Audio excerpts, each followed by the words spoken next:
அனைவருக்கும் வணக்கம். இந்த புதிய ஆங்கில புத்தாண்டு 2025 தொடங்க போகுது. எல்லாரும் ஒரு கேட்குற கேள்வி, எல்லாரும் நினைக்கிற ஒரு நினைவு தான். அதாவது நியூ இயர் ரெசல்யூஷன் என்ன பண்ண போகிறோம், இந்த வருடத்திலிருந்து என்ன புதிய விஷயத்தை நம்ம செய்ய போகிறோம், எதை விட போகிறோம் அப்படின்றது தான். எல்லாருமே நினைப்போம், ஆனால் செய்ய மாட்டோம்.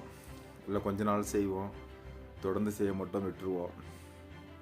அதை எப்படி நம்ம செய்யலாம் அப்படின்றத ரொம்ப சுலபந்தான், ஆனால் ரொம்ப கஷ்டம்தான்.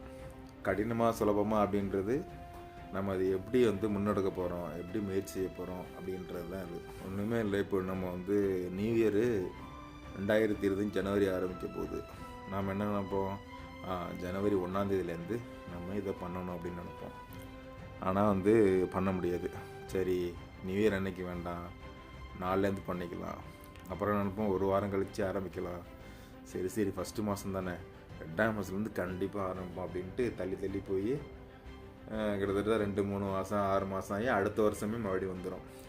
ஸோ இதை எப்படி என்ன பண்ணலாம் அப்படின்னா, முன்னாடியே ஒரு வாரத்துக்கு முன்னாடி, இப்போ நியூ இயர் வருதுன்னா நியூ இயருக்கும் ஒரு வாரத்துக்கு முன்னாடி, ஒரு 23ஆம் தேதி 25ஆம் தேதி, ஒரு 4 நாளைக்கு முன்னாடி கூட நம்ம என்ன செய்யணுமோ அதை ஆரம்பிச்சிட்டோம் அப்படின்னா, 1 to 1 நாள் கூட, அதாவது கண்டினியூவாக பண்ணணும்னு நினைக்கணும். இடையில தடங்கள் ஏற்பட்ட கூட பிரச்சனை இல்லை. அப்போ நமக்கு ஆட்டோமேட்டிக்காக மைண்ட் என்ன போயிடும், சரி 1ஆம் தேதியிலேருந்து கண்டினியூ பண்ணிக்கலாம் அப்படின்ற ஒரு எண்ணம் வரும். ஆனால் நம்ம முன்னாடியே ஒரு 4-5 நாளைக்கு முன்னாடியே அந்த விஷயம், ஒரு ஜிம்முக்கு போகிறதையோ, இல்லை ஒரு புத்தகம் படிக்கிற பழக்கத்தையோ, ஒரு ட்ரிங்க்ஸ் அடிக்கணும். இப்போ ட்ரிங்க்ஸ் அடிக்கிற ஆளாக இருந்தால், அப்பா இந்த வருஷத்துலேருந்து விட போகிறேன் அப்படின்னா, நியூ இயர் அன்னைக்கு அடிக்காமல் விட்டு பாருங்கள்.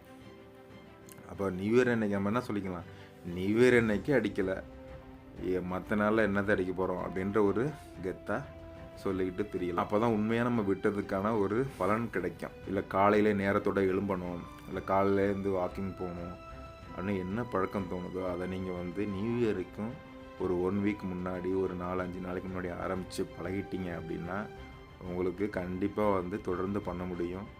எதையுமே தொடர்ந்து பண்ணால் தான் நமக்கு பலன். தொடர்ச்சியாக இல்லை அப்படின்னா எதையுமே செய்ய முடியாது. இந்த வீடியோ நான் போடுறதுக்கு காரணம் கூட அதுதான். ஏன்னா நான் வீடியோ போட்டு ரொம்ப நாளாகுது. நான் நியூ இயர்லேருந்து டெய்லி போடணும் அப்படின்ற ஒரு நினப்பில், சரி இதையே நம்ம எடுத்து செய்யலாம் அப்படின்னு தான் இன்றைக்கி நான் வீடியோ போட்டிருக்கிறேன். தொடர்ந்து போடணும். உங்களுடைய புதிய இந்த புத்தாண்டு புதிய எண்ணங்களோடு, புதிய முயற்சிகளோடு வெற்றி பெற என் வாழ்த்துக்கள். அப்புறம் மறக்காமல் சப்ஸ்கிரைப் பண்ணிவிடுங்க. இதே மாதிரி உங்கள் ஃப்ரெண்ட்ஸ் யாராச்சும் நியூ இயர் ரெசல்யூஷன் எடுக்கணும்னு ஆசைப்பட்டாங்கன்னா இதை ஷேர் பண்ணுங்கள். நன்றி, வணக்கம்.